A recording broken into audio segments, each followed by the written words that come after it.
अस्सलाम वालेकुम एवरीवन, कैसे हैं आप सब लोग और कैसा जा रहा है आप लोगों का रमज़ान। अल्हम्दुलिल्लाह मेरा रमज़ान तो बहुत अच्छे से गुजरा है। 15 रोज़े हो गए, पता ही नहीं चला अल्हम्दुलिल्लाह।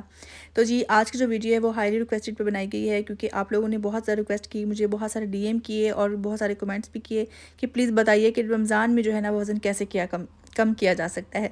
तो पहले तो मैं ये वीडियो नहीं बनाना चाह रही थी, लेकिन आप लोगों की बेहद स्टार्ट की वजह से बनाई है, क्योंकि कुछ लोग रमज़ान में बहुत स्ट्रगल कर रहे थे वज़न कम करने के लिए। या हो सकता है कि किसी बहन या भाई की जो है ना वो आफ्टर रमज़ान शादी हो तो ज़रूरत पड़ सकती है। तो बस वीडियो को आपने कंप्लीट देखना है और आज मैं आपको बताने वाली हूँ इंटरमिटेंट फास्टिंग। और मैंने ये डाइट प्लान उस वक़्त किया था जबकि लॉकडाउन हो गया था और हम सब घर पर थे और सिर्फ पका रहे थे, खा रहे थे, एंजॉय कर रहे थे और कुछ भी नहीं था। बाहर बिल्कुल भी नहीं निकल सकते थे, वॉक भी नहीं कर सकते थे।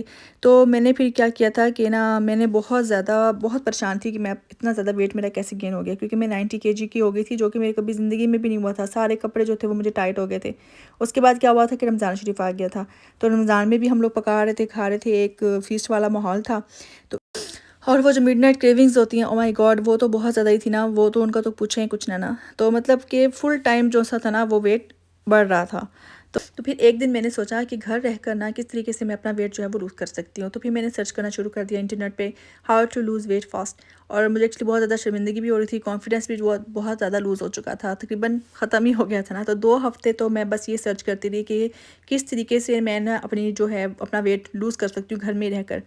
तो जी बहुत ज़्यादा सर्च करने के बाद जो है ना मैंने बहुत सारी वीडियोस भी देखी। इसमें मैंने डॉक्टर बर्ग की वीडियोस को भी देखा, उसके चैनल में जाकर मैंने उसकी ढेर सारी वीडियोस को सर्च किया। इसके अलावा भी मैंने इतनी सारी वीडियोस देखी डाइट को ना कंट्रोल करने वाली, वेट को लूज़ करने वाली। तो फाइनली जो है ना वो मेरा जो निचोड़ निकला ना वो यहाँ पर आके निकला कि इंटरमिटेंट फास्टिंग जो है वो सबसे ज़्यादा बेस्ट है और इसके भी फ़वाइद बहुत ज़्यादा बताए गए थे।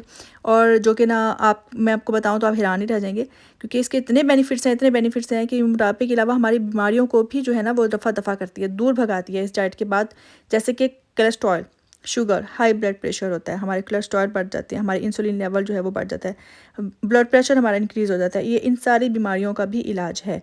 तो मज़े की बात यह है कि हार्मोन्स को भी बैलेंस में रखता है। जिनको पीसीओडी वाले लोग हैं उनके लिए भी ये बेस्ट है।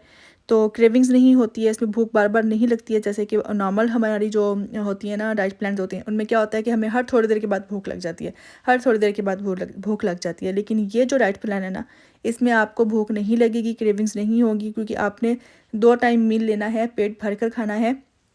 और उसके बाद आपको जो है ना वो क्रेविंग्स नहीं होती है।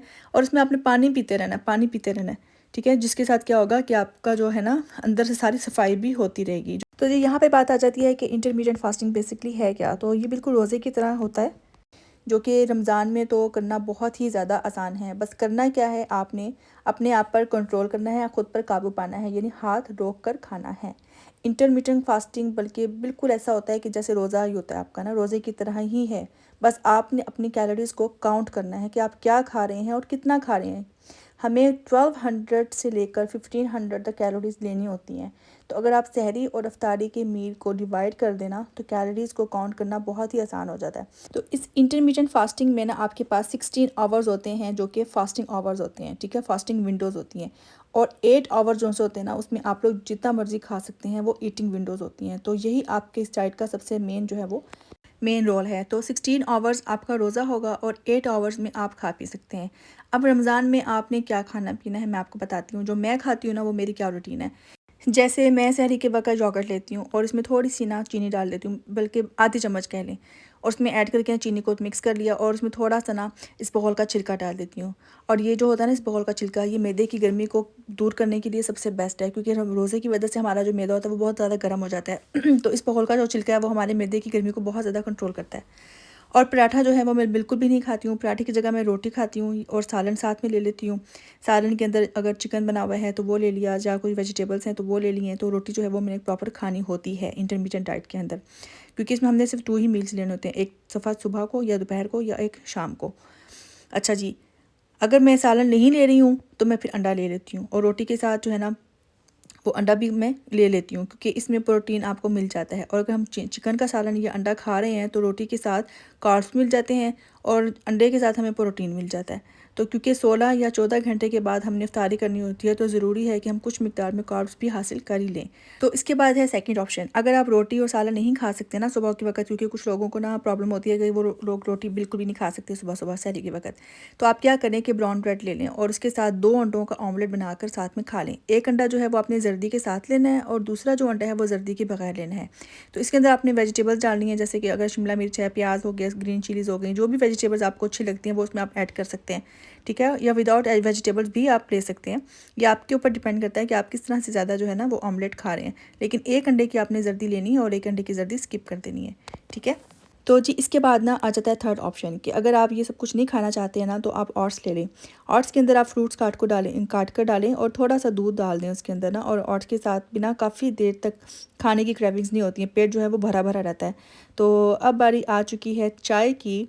तो चाय जो है उन लोगों के लिए जो कि चाय के नशे हैं मेरी तरह, मैं चाय के बगैर बिल्कुल भी नहीं रह सकती हूँ, चाहे सहरी हो या अफ्तारी हो या बाकी डेज़ में, मतलब डे टाइम में कभी भी अगर दिल कर रहा हो तो चाय मैं ज़रूर पीती हूँ। लेकिन अभी रमज़ान शरीफ की बात हो रही है, तो सहरी के वक्त अगर आप चाय लेना चाह रहे हैं तो आपने दूध पत्ती बिल्कुल भी नहीं बनानी है, आपने बनानी है पानी पत्ती, यानी कि आधा दूध और आधा पानी, ठीक है। इन दोनों को मिलाकर उसमें शुगर आपने बिल्कुल भी नहीं डालनी, शुगर को तो आप बिल्कुल भूल ही जाए ना, क्योंकि देखें सुबह योगर्ट में जब आप सहरी के वक्त आप थोड़ी सी चीनी डाल रहे हैं योगर्ट के अंदर तो उसमें तो चीनी हो गई ना, तो दोबारा आपने चीनी नहीं लेनी है, ठीक है। और सेम अगर आप कॉफ़ी बनाना चाहते हैं तो इसमें भी शुगर ऐड नहीं करनी है। कॉफ़ी को मिक्स करके आपने इसमें थोड़ा सा जो है ना वो आपने मिल्क ऐड कर देना, या अगर आपको बहुत कड़वी लगती है कॉफ़ी तो थोड़ी सी मिकदार के अंदर आधे से भी कम चम्मच जो है वो आप चीनी की डालें। वरना आपके पास स्टीविया का ऑप्शन भी है, स्टीविया के जो है ना वो टैबलेट्स भी मिलती हैं और स्टीविया का प्लांट भी होता है। अगर आप प्लांट लें तो वो ज़्यादा बेस्ट है, उसको बस एक पत्ता लिया और आपने इसको मिक्स करके डाल दिया तो आपकी जो है ना चाय या कॉफ़ी वो बिल्कुल मीठी हो जाती है। तो मैं आपको यही रिकमेंड करूँगी कि आप स्टीविया का प्लांट यूज़ करें टैबलेट्स की जगह। अगर आप यूज़ कर रहे हैं ना ब्लैक कॉफ़ी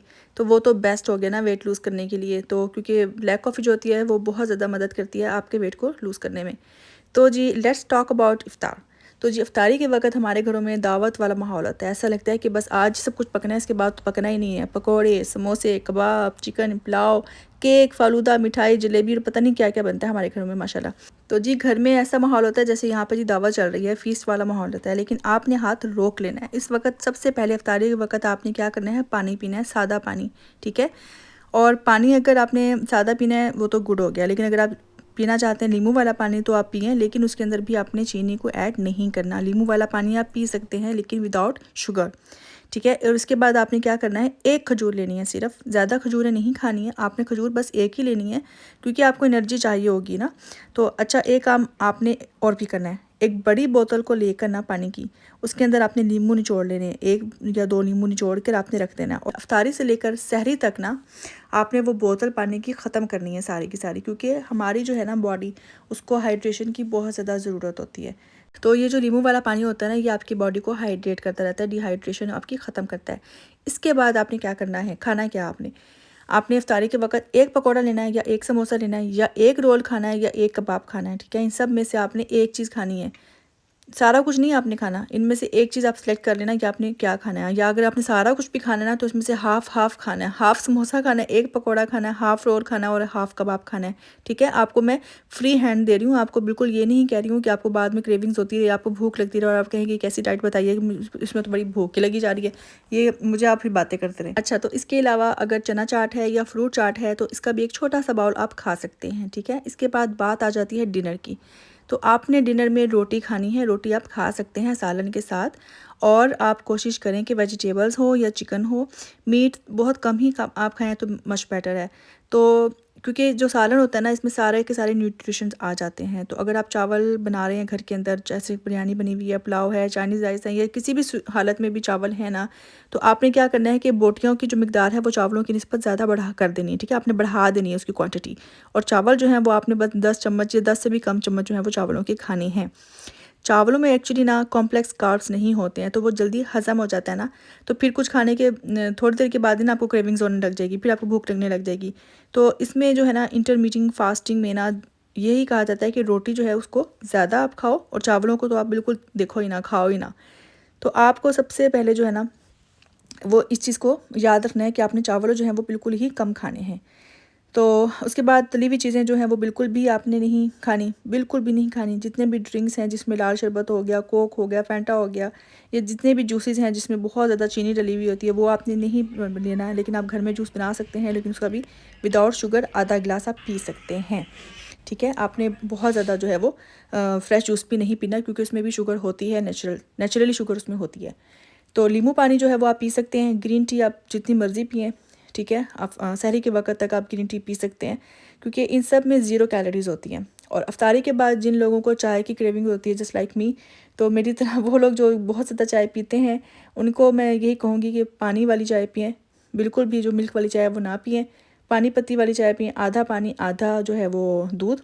तो इस रूटीन को आप कैरी ऑन करें तो देखना आपका वज़न जो है ना वो 100% श्योर कि कम होगा, क्योंकि मैंने ये सब कुछ रूल जो है वो फॉलो किए हुए हैं और मुझे पता है कि इसके साथ जो है और वो बॉडी को जो बहुत है ना ज़्यादा आपने जो है वो रिलैक्स रखना है, वेट स्ट्रेस लूज बिल्कुल भी होता नहीं है। लेनी है, क्योंकि अगर आप स्ट्रेस लेकर डाइट करेंगे ना तो कभी भी आप जो है ना वो पतले नहीं हो सकेंगे। और कमेंट सेक्शन में मुझे ज़रूर बताइएगा कि किस किस को इससे फ़ायदा हुआ है। फिर मिलूंगी नेक्स्ट व्लॉग में, उस वक्त तक के लिए अल्लाह हाफिज़।